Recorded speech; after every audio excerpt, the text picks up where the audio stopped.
السلام عليكم ورحمة الله وبركاته. وعليكم السلام ورحمة الله وبركاته. الحمد لله رب العالمين، والعاقبة للمتقين، والصلاة والسلام على أفضل الأنبياء والمرسلين محمد بن عبد الله وعلى آله وصحبه أجمعين. أما بعد، قال الله تعالى: أعوذ بالله من الشيطان الرجيم، بسم الله الرحمن الرحيم. اقرأ باسم ربك الذي خلق، خلق الإنسان من علق، اقرأ وربك الأكرم الذي علم بالقلم، علم الإنسان ما لم يعلم. محترم حضرات، دیگر سامعین اکرام، اسٹیج پر محفوظ علماء اکرام اور میرے دینی بھائیوں، آج کے اس عظیم الشان اجلاس میں میرا موضوع خطابت ہے علم اور علم کا مقام۔ حضرات، دین اسلام دنیا کی دیگر ادیان و مذاہب کے مقابلے میں فلاح انسانیت کا سب سے بڑا علامات ہے۔ اسی لیے اس کے نقطۂ نظر سے انسانی زندگی کے سفر کا آغاز علم سے کیا گیا، کیونکہ مقصد زندگی کو سمجھنے، جاننے اور اپنے خالق کو پہچاننے کے لیے سب سے بڑی ضرورت علم کی ہوتی ہے، اور انسان کو انسان بنانے میں بھی علم کا سب سے بڑا کردار ہوتا ہے۔ اللہ رب العالمین نے حضرت آدم علیہ السلام کو، جو دنیا کے سب سے پہلے انسان تھے، انہیں بھی سب سے پہلے علم سکھایا تھا۔ قرآن مجید میں بھی اللہ تبارک و تعالیٰ ارشاد فرماتا ہے: وَعَلَّمَ آدَمَ الْأَسْمَاءَ كُلَّهَا، اور علم سکھلایا اللہ تعالیٰ نے حضرت آدم کو کل چیزوں کے اسماء کا، اور پیغمبر آخر زمان حضرت محمد صلی اللہ علیہ وسلم پر جو اللہ تعالیٰ نے سب سے پہلے وحی نازل فرمائی تھی، اس میں بھی علم و قلم کا ذکر ہے۔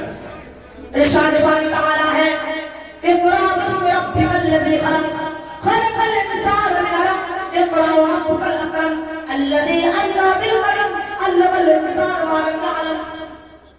پڑھیے اپنے رب کے نام سے، جس نے پیدا کیا انسان کو پیدا کیا خون کے لوٹنے سے، پڑھیے اور پیارا کریم ہے جس نے قلم کے ذریعے سے سکھایا انسان کو، اور وہ سب سکھائے جو وہ نہیں جانتا تھا۔ اس سے معلوم ہوا کہ انسان اپنے مقصد تخلیق، عبادت الہی اور خلافت ارضی کے انجام پہلے مجھے بغیر نہیں کر سکتا۔ اسی لیے دنیا کے سبھی انبیاء و مرسلین، علماء صلحاء، قرآن اور بارش پر اصحاب حق مکمل تعلیم حاصل کرنے کے لیے بڑا زور دیا ہے۔ حضرات، علم ایک نور ہے جس سے چیزوں کی حقیقت کا پتہ چلتا ہے۔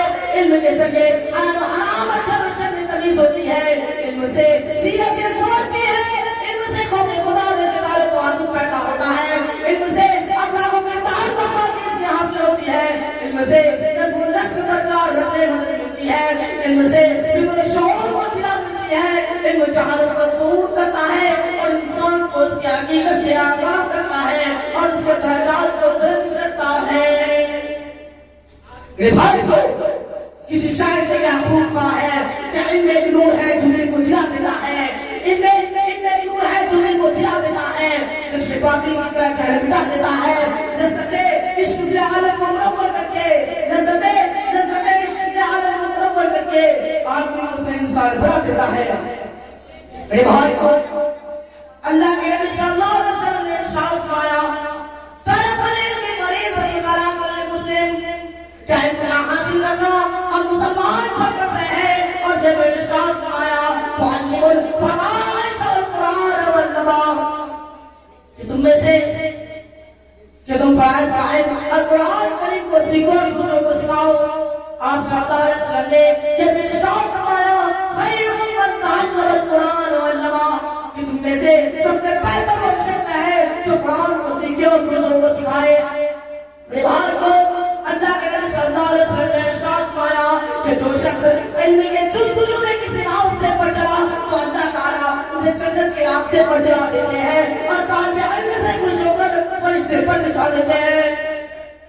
حضرت عبداللہ بن مسعود رضی اللہ عنہ جو کرنے اول کے بہت بڑے عالم اور فقیہ تھے، جب نوجوانوں کو علم حاصل کرتے دیکھتے تو فرماتے حکمت کے سجشوں اور تاریخی کے چراغوں کے لیے مرحبا و خوش آمدید، جن کے کپڑے پوشیدہ ہیں مگر دل نہیں ہے، جو گھر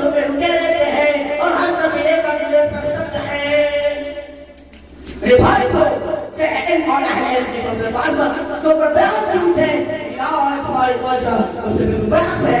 اور دنیا کی تعلیم کے لیے تو ہم سب تک برداشت کرنے کے لیے تیار رہتے ہیں, لیکن دین تعلیم کے بارے میں بالکل فکر نہیں کرتے ہیں. حضرات, اور دین تعلیم کی طرف سے جو ہماری غفلت ہے وہ نہایت افسوسناک اور تکلیف دہ صورتحال ہے. ہر طرف گراوٹ ہے.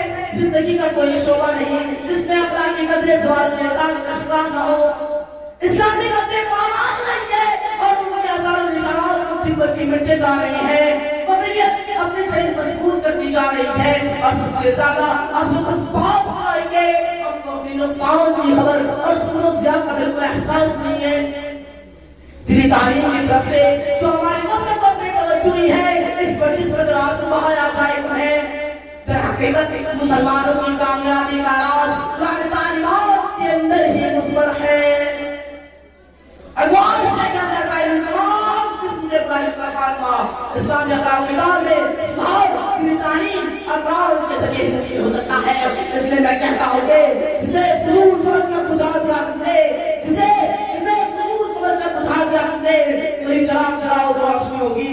اس لیے اپنے بچوں کو دینی تعلیم دلائیے اور ان کی حدیث کی روشنی میں اچھی تربیت کرانا ہمارا غریب پیشہ ہے. اور آپ اپنے بچوں کو دینی تعلیم دلا کر ان کی باقی تربیت کریں گے کہ بچے قوم و ملت کے بہترین خادم اور دین اسلام کے مخلص بن کر وارثین انبیاء کا کردار کر سکیں گے. سچ فرمایا اللہ ہے قول نے کہ ان ہے فقط مومن آواز کی منار, ان ہے فقط مومن آواز کی منار, مومن نہیں جو صاحب نظام نہیں ہے.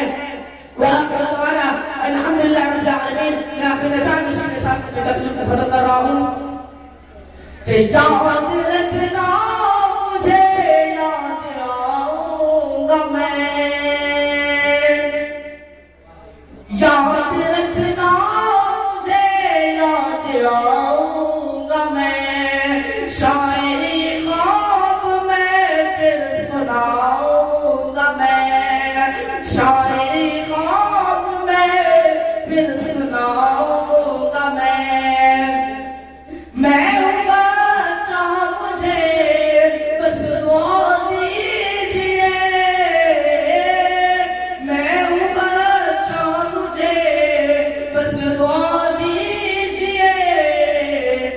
بن کے اقبال تم کو دکھاؤں گا میں, بن کے اقبال تم کو دکھاؤں گا میں.